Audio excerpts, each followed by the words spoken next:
nalula yung sa kanya. Grabe si Joanna. Talaga? Paano ka nalula? As in? Oh, nung photoshoot namin, dun ko napansin. Parang ano ka, parang hindi ka makahinga, gano'n. Oo, as in, kasi kung nalalakihan na kayo dito, what more pa yung sa kanya. Kaya, natanong ba kung anong size nung kanyang... Hindi eh. Ikaw, ano ba yung sukat na ano mo? 34. 34 cup.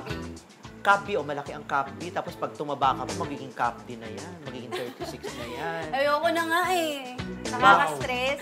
Bakit? Mahirap kasi yung may malaking dibdib kasi mahirap gumawa ng mga bagay-bagay kasi kailangan alalayan mo siya. So, di rin ako makatakbo kasi kailangan hawakan siya. Yes. Oo, tsaka mahirap din pag nakabra. Mas maganda ba pag nakabra, hindi? Ako kasi ayoko nagbabra din. Kaya, ang hirap din kasi kailangan mo magbra kasi nga malaki. So, halata Halika, talaga. tanggalin na natin. Mahirap magbra. Hindi ba?